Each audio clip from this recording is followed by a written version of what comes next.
Brother, यहाँ पे हमारा माइक खराब हो गया और पब्लिक मीटिंग करना मुश्किल है। जी बिल्कुल ठीक बात है। तो मैंने सोचा कि हम थोड़ा यूपी के बारे में बातचीत कर लें और आप अपना पर्सपेक्टिव हमें बताइए, हम आपको अपना पर्सपेक्टिव बताते हैं, थोड़ी डिस्कशन करते हैं। और ठीक बात है, ठीक बात है। मैं समझता हूँ कि जब माइक खराब हो गया, हम दोनों बात करेंगे, वो रिकॉर्ड होकर के जाएगी तो लोग बेहतर और अच्छा समझेंगे और अच्छा रिजल्ट आएगा। और क्योंकि सोशल मीडिया से वेल कनेक्टेड है तो सब लोगों को जानकारी मिल जाएगी कि हम और आप क्या बोल रहे हैं। यूपी जो 80 सीटें दे रहा है, इसमें 79 सीटें समाजवादी पार्टी, कांग्रेस, इंडिया गठबंधन जीत रहा है। एक जो क्यूटो है उसमें हम और आप लड़ाई में हैं। और इस बार क्यूटो नाम कैसे जापान वाला ही है? ये क्यूटो क्योंकि जो प्रधान सांसद हैं, उन्हें सपना दिखाया था काशी के लोगों को कि दुनिया की सबसे बेहतर सिटी बनेगी क्यूटो। तो क्यूटो बनी नहीं बनी, काशी के लोग ये तय करेंगे और फिर वोट डालेंगे।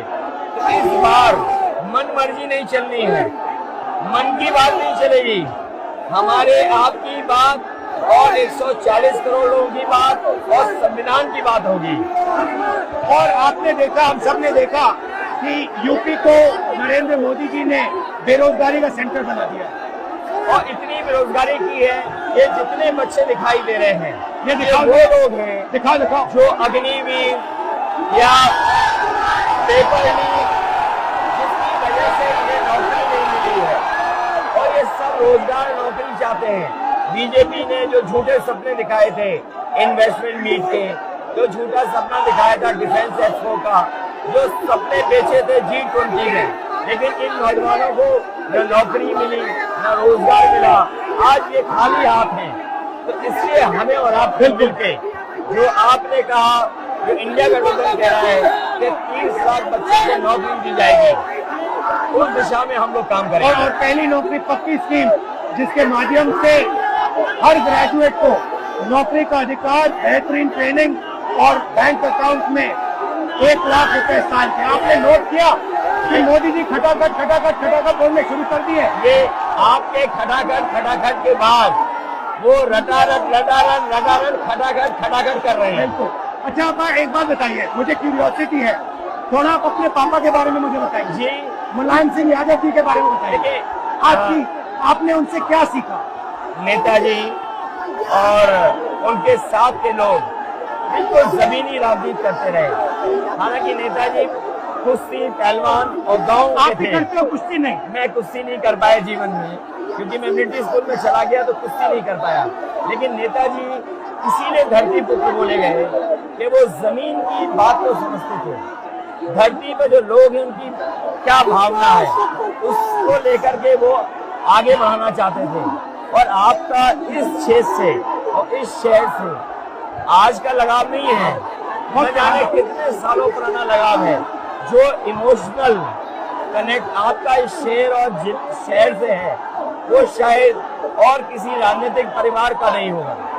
तो नेताजी से उनका हार्डवर्क और अपने लक्ष्य के लिए लगातार काम करते रहना, जो गैर बराबरी की लड़ाई डॉक्टर राम मनोहर लोहिया यहीं लड़े थे। हालांकि हमारी आपकी विचारधारा की यहाँ टकराव रहा, लेकिन हमारे व्यक्तिगत या जो सिद्धांत में कभी समझौता नहीं हुआ।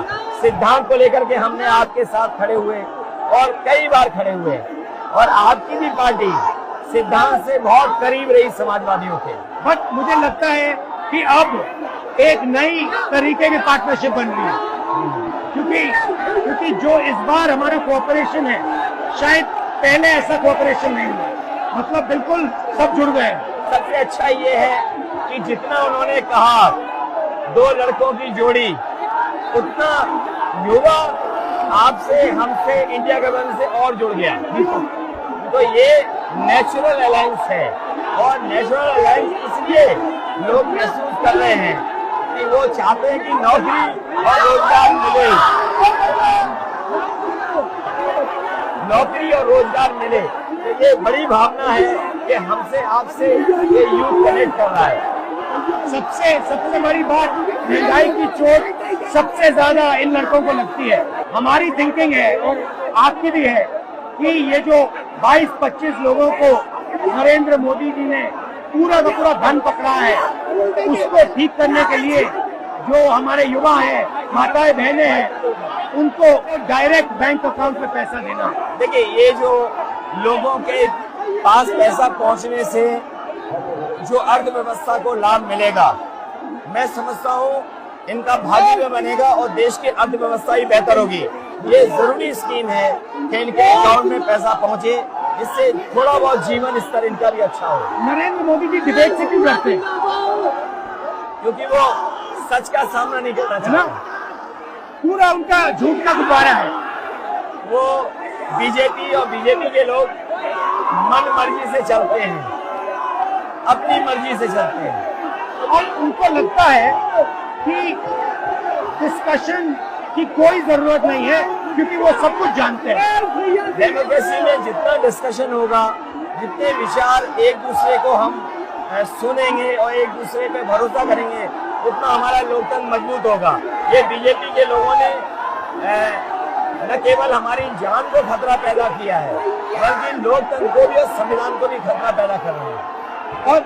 और इसका नतीजा दिख रहा है कि चाइना हमारी जमीन के अंदर आ गया, ये बेरोजगारी बढ़ती जा रही है, जो प्रोडक्शन होता है वो नहीं हो रहा है, और पूरा का पूरा एक्सटॉर्शन, ईडी, सीबीआई, ये लोग मतलब एक्सटॉर्ट कर रहे हैं। कई बार सुनने को मिल रहा है और सरकार स्वीकार नहीं कर रही है, लद्दाख की हमारी सीमाएं सुरक्षित हो गई, और अरुणाचल के आसपास या सीमा जो चीन से छू रही है वो बहुत असुरक्षित है। तो चीन से जहाँ हमारा सीमाओं का खतरा है, वहीं चीन से हमारे बाजार को भी खतरा है। तो कहीं न कहीं हम लोगों को अपनी मैन्युफैक्चरिंग इकोनॉमी और मैन्युफैक्चरिंग इकोनॉमी को बढ़ावा देना पड़ेगा। और ये जो स्कीम्स है, पहली नौकरी पक्की और महालक्ष्मी, ये मैन्युफैक्चरिंग सिस्टम को, इकोनॉमिक सिस्टम को जंप स्टार्ट करने के तरीके हैं। ये बहुत अच्छा जंप स्टार्ट होगा। इसको अगर फोकस होकर के आईआईटी, पॉलिटेक्निक, इंजीनियरिंग कॉलेजेस को, इन सबको इकोसिस्टम में ला करके, मैं समझता हूँ युवा नौजवानों को अच्छी नौकरी और रोजगार मिल पाएगा। और हमारा लक्ष्य है कि सब, हर जात को भागीदारी मिले, स्पेस मिले, हर इंस्टीट्यूशन में, बिजनेस में, एजुकेशन के सिस्टम में। तो वो हमारा, हम दोनों का लक्ष्य है। बिल्कुल। और क्योंकि जो बात सभी दल कहते थे, आज इंडिया गठबंधन कांग्रेस भी कह रही है कि सामाजिक न्याय जरूरी है, जाति जनगणना जरूरी है। देश के लिए ये बड़ी चीज है। जो दुनिया में अमेरिका है, यूरोप है, अपने उन लोगों के लिए जो पीछे छूट जाते हैं, उनके लिए कुछ काम करते हैं। तो हमारा जो देश जाति के आधार पर पिछड़ा है, तो इसको आगे बढ़ाने के लिए ये बड़ी भूमिका होगी इस बार। बहुत अच्छा लगा, अच्छी बहुत अच्छी मीटिंग है। मुझे लगता है कि ये यूनिक मीटिंग है क्या?